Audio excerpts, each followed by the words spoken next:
Peace, family. My name is Vicki Dillard for African Diaspora News Channel.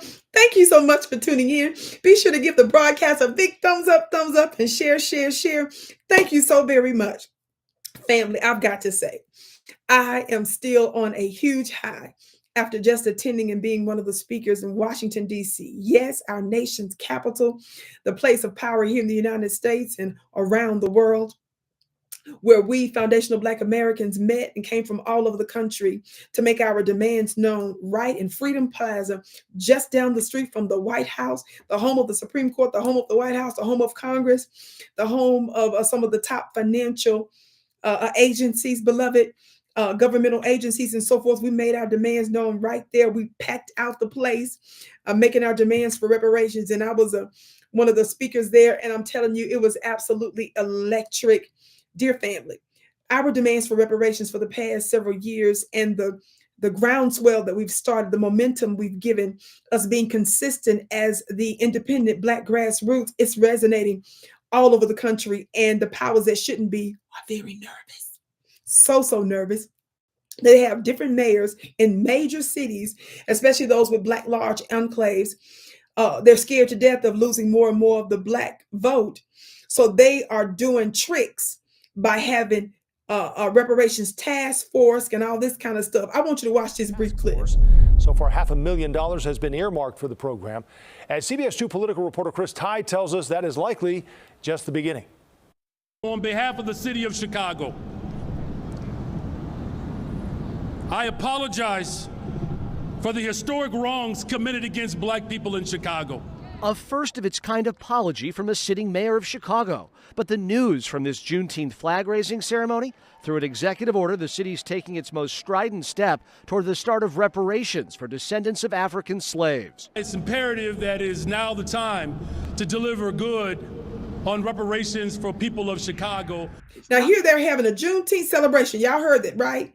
And so just in time for the elections, few months down the road here in the United States of America, in this upcoming November, lo and behold, Black Mayor Mr. Brandon Johnson sits up here and announces a task force, a reparations task force. You heard what he said. Just a little bit of the piece from ABC 7 says Mayor Brandon Johnson has finally named his own chief equity officer and begun moving forward with the $500,000 task force on reparations he announced last year. His pick is Carla Coupe, previously the first ever director of diversity, equity, inclusion, and compliance for the city's inspector general. She's a co-founder of a law firm owned and operated by Black women. She's a founder and CEO of a consulting enterprise focused on diversity, equity, inclusion, and anti-racism colonialism. Are y'all listening? His remarks on Tuesday made a show of assigning an executive order establishing the reparations task force that was supposed to have started its work in January 1, thanks to a $500,000 appropriation included in his $16.77 billion 2024 budget. Now, family, that's nothing.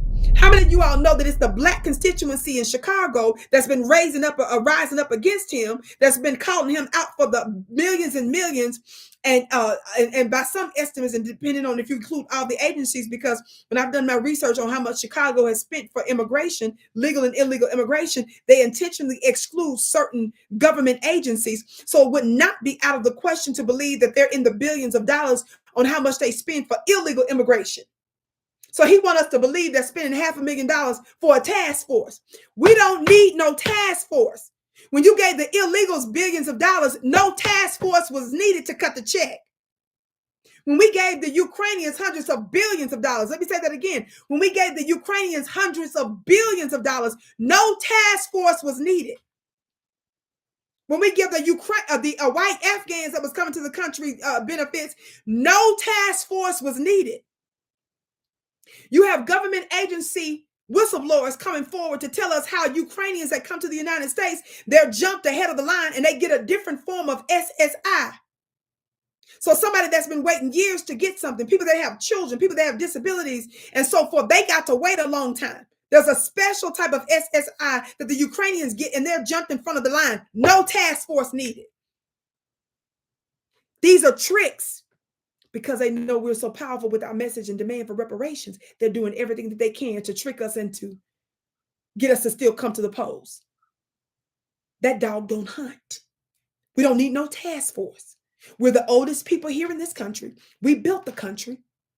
It's real easy to start basically some modern type of the Freedmen's Bureau for us to come up with a system to verify those of us that are true foundational Black American descendants, making sure that we go through all the checks and balances, cross our T's, dot our I's, so that no frauds can get in there and take it from there.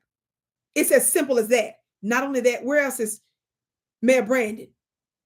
Y'all know that Chicago is supposed to be hosting this DNC convention. Y'all know that the Democrats are sitting up here seriously considering not doing it or doing it digitally so that they don't have any protests. And that's not only because of what's happening over there in Gaza and with the Palestinian people in the West Bank.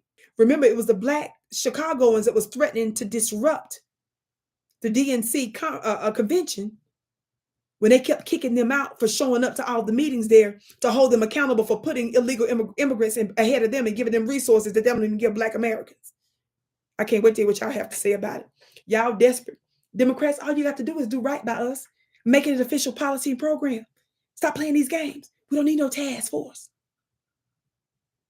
We don't need no little groups and no little studies. We don't need any plebiscites. We don't need none of that. Stop playing these games. That dog don't hunt. My name is Vicki Dillard, beloved. Thank you so much for tuning in. Of course, be sure to share the broadcast here from African Diaspora News Channel. Check back on a regular basis for my broadcast, just in case you don't receive notification, family. Check on a regular basis, okay? And of course, be sure to check out my website at VickiPlanet.com for my wonderful products and services and my very low-cost spiritual school. That's VickiPlanet.com. That's VICKI Planet.com. I can't wait to see you again.